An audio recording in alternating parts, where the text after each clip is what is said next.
Hey, it's the 2582 coming back at you with another video, and today I'll be reviewing a Johnny Lightning diecast. This might be, I think it should be the first time I've ever reviewed a Johnny Lightning diecast on this channel, and it's one that I absolutely did not expect to find at all. I guess the main reason is because I don't collect Johnny Lightning cars. I don't have too many of them. The only ones I really have is the Trans Am cars from like the late 90s. But other than that, I don't really collect them. I've seen them at Target, sure, but this one I had to pick up just because I like this car. But yeah, I found it at Target. Just walked in there, didn't expect to find much, and then all of a sudden, I found that this is the 2000 Chevy Monte Carlo SS, part of the classic gold collection. And sure, it might just be the normal Monte Carlo, but it's the Monte Carlo Pace Car Edition. So this one is going to be very special personally, and also just because of how cool it looks, and also kind of personal as well with my interests. But yeah, very cool looking packaging. Got a nice photo of the amazing Monte Carlo Pace Car Edition in blue. Of course, Johnny Lightning, classic gold collection. Limited edition. Well, I don't know how limited it is really, and the color is torch red. And yeah, that's the car. Looks very nice, and it has some opening features which we'll take a look at in just a second. Here's the back of the box. Very cool. There's the rest of the collection if you'd like to see that, and some other waves that should be available. And I think you should be able to buy them online. I'm not exactly sure, but I guess let's cut to the intro and let's unbox this absolutely beautiful car.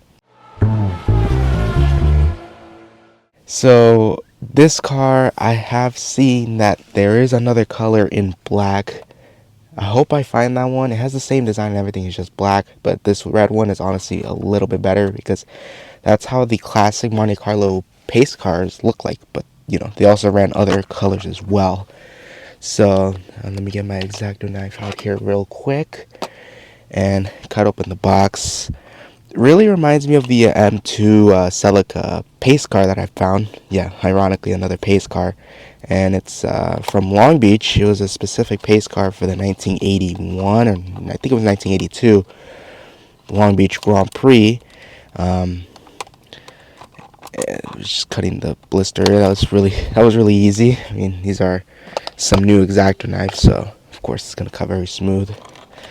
Should be able to fold it here. You got a extra piece of plastic in here, and the car is already falling off. Might save the packaging because, like I said, I do like how the packaging looks. And since this is a rubber tired car, I don't think it's gonna roll that much. Let's put it on the turntable because why not? It's a little dusty on here. I apologize for that. Let's put the car on there. And let's zoom in on this absolutely beautiful car. The Chevy Monte Carlo SS from 2000. Now, we got a little something. I don't know what that is. Yeah, there we go. I don't know what that was. A little piece of debris, I guess. Ironic because it's a pace car. But yeah, I absolutely did not expect a Monte Carlo, especially from this generation, in diecast form. And just finding it in the stores, like seriously, I just walked into Target, I was looking at the diecast aisle, there wasn't much, and there was some stuff here and there, but not too much. And then I found this. And I found another thing that also kind of piqued my interest, but that's a separate video. But yeah, this looks so cool. Now, the reason I think this is personal is because, unfortunately, right now, I don't own a car yet. I don't own one as of yet, but if I do, I'll see if I could try to get one of these Monte Carlos because I really do like how they look, and they aren't super expensive, I guess.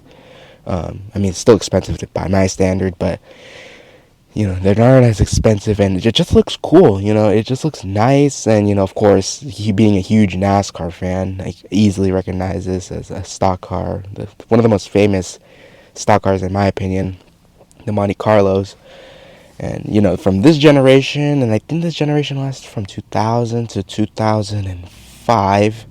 Then in 2006, they kind of refreshed the front end. The rear end was kind of the same, but the front end looked a little different, and it lasted until 2007. And then they killed off the Monte Carlo, which sucks. And that front end would end up being on the Impala, and of course, being a NASCAR fan, I automatically recognize that too. But anyways, this pace car edition in real life, I looked it up like the day before. So because I bought this car yesterday, I looked it up the same day. Apparently, they've only made 2,222 of those. And they come in a bunch of, I don't know if it's each specific color or if it's all in total, but there's a blue one, a black one, and this red one. I don't know if there's another color. You know what? I think I have the box here. Oh, there is a fourth color.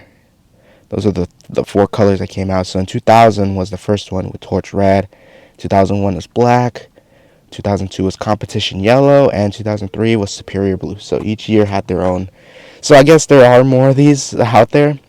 So probably 2,222 each year. I'm not exactly sure. Don't take anything what I take with a grain of salt unless I actually know. But yeah, this is such a cool car. Let's take a closer look at it. Like I said, this is a car I really adore, and I hope I'll be able to own one of these in the future. Not the pace car edition, of course, that thing is expensive. I mean, at least just the base model, because it still looks the same. It just doesn't have this checkered design on the side. Which, of course, going back to NASCAR, this was the official pace car in 2000 from, I think, most of the races I can remember had this design. And sometimes they have the event logo on the door or on the hood. The only thing that's missing is the lights on top, but I think that's something you could be able to add if you'd like. It's not on here because this is supposed to be the road version, not the actual pace car version. So I guess take a look at the closer and the nice finer details on this. Of course, we got the front grille painted. The front headlights they don't look that great. It looks fine, but honestly, it makes it look like it's something else. It doesn't look like a Monte Carlo to me, besides the body style. And this one, of course, has an opening hood. This one doesn't open very far. Oh, that's a little interesting. It's a little cockeyed there. Do I have to pull it? I'm not sure because it's like a little loose for some reason. It's a bit loose on here. I'm not going to force it, honestly. I'm not going to force it or try to open it, but there is a little bit of engine detail. Molded, and I guess some plastic, but not super painted. But yeah, we got mirrors on the side, so that's a nice touch there. Going to the side, no opening doors, which sucks because there is, it looks like it could, but no. There's no gap big enough to open, which I wish it would have, but oh well. And we got Goodyear tires, Goodyear Eagles to be specific, and they do have a NASCAR logo, which interestingly enough, I think, yeah, it's barely noticeable, but there is a NASCAR logo between the Goodyear and the Eagle number 1. Got the NASCAR logo on there, and you got the proper wheels. I wish it was painted chrome, the wheels, I should say, because it looks fine like this, but in real life, they were more silver. They weren't chrome. They were just like more silver painted, I guess. But these, they look okay, I guess. And then we got the iconic checkered flag designs on the side. If I do own one of these, hopefully, I'll maybe put that design because I honestly just like it. And we got the Monte Carlo SS little decal on the rear, or like next to the front, the rear wheel. We got those nice tires. They are treaded, by the way, so that's pretty nice to know. And take a look at the rear. This is the most iconic part of the Monte Carlo to me. It's just like it's not flat. It's like an M like that. And of course on the NASCAR diecast, I easily recognize it as a Monte Carlo. Same with the rear wing, although it's not as huge as the NASCAR stock cars, but yeah, it's still noticeable. That's the tail lights. We got the little badge to signify that this is the Pace Car Edition. Chevrolet badge. We got a Michigan license plate. 10, I think that's 10F222. Well, okay, I think that's supposed to say one of 2,222. So I was right on that. There are 2,222 of these in circulation. That's a nice touch. In Michigan, I think it's supposed to be Detroit, so that would make sense. And on the spoil, we got Team Monte Carlo. Now that's a really nice touch. I wish the Tasmanian Devil was here. You know, he was iconic in those commercials with the Monte Carlos and such. And here's the right side, pretty much the same. And the top, not much else to speak of. It just looks nice. And here's the base. We got 2,000 playing mantis. So yeah, this casting is not new by any means. I did not know that they made one before until I investigated, and there were other colors back then of this car, but this is like the newest release they've had in a couple of years, like many years. I think the last time they did it was like almost 2 decades ago. So it's pretty nice that they re-released it, and the first time to do it in the pace car version. So that's really cool. And we got some licensing on here. So 2025 Tomy International, interesting. Round 2 LLC, and I will get to that because there was some news today about it. It says there's a date on there, 6/30/2025, so that's probably when it was made. 2000 Chevy Monte Carlo used under license. I don't know if that number is supposed to mean anything. Maybe it's supposed to signify this 236, but I don't know how many of these they've actually made in diecast form, I should say. So yeah, going back to the round 2 thing. I woke up today and I noticed that Lionel, like the whole conglomerate that owns, of course, the Train brand and of course the famous Lionel Racing diecast, they have just purchased round 2, which includes Johnny Lightning, Auto World, and a bunch of other diecast brands and some other little brands as well. So that's going to be very interesting to see if we're going to have any sort of collaboration with the NASCAR brand, with either Auto World or Racing Champions, or even Racing Champions and Johnny Lightning. If we're gonna have any sort of NASCAR, or maybe an NHRA, maybe we could bring back NHRA to the NASCAR Authentics, because Racing Champions has I think they believe they actually have the exclusive license to make NHRA diecast, because I've seen a couple of them at the stores, at Target specifically.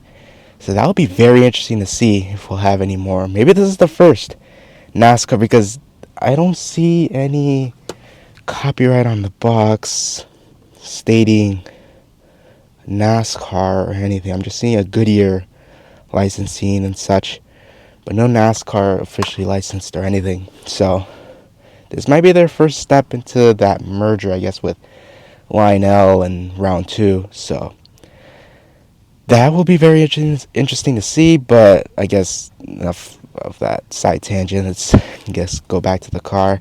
This is an absolutely beautiful car. It does have its flaws, I guess. The hood is a little strange. I don't know what's going on there. It's a little sideways. I could kind of fix it. There we go. It looks a little proper. Yeah, this is such a cool car. Definitely gonna add it to my favorites box because I just love the Monte Carlos, and Hot Wheels has made one before. But that was the concept car, which honestly does look really cool in real life. And it was called the Intimidator, I believe. The concept, the Monte Carlo Intimidator. Of course, you should know what we're talking about here. And they did make it, and it was always all metal body, metal base, which is a really heavy car. But, they never attempted to do the actual street, actual version that came out. So I appreciate them making this, and I think for stop motion makers who wants to do a 2000, early 2000s NASCAR stop motion, I think this would be a very awesome addition to have. You could add your own logos on the side, on the hood, to specify the specific event, or just for diorama collectors who want to have a whole pace lap of NASCARs. This is an absolutely must-have if you can find one. Like I said, I only found one of them at Target. I was a bit surprised by that. But hopefully, sooner or later, I'll find the black one, and I'll absolutely do a review on that one too. But yeah, that has been the review of the 2000 Chevy Monte Carlo SS Pace Car Edition diecast from Johnny Lightning. An absolutely beautiful car, if I do say so myself. So, I guess if you enjoyed the video, Please give it a like, subscribe. We've already reached those 900 subscribers, so I highly appreciate that, y'all. Now we just got about 99 more to reach those 1,000 subscribers. I know we could do that. I know we could be able to do that, and have some cool stuff plans that I'll hopefully be able to announce sooner or later, I guess. I don't know. And I'll see you next time. Peace.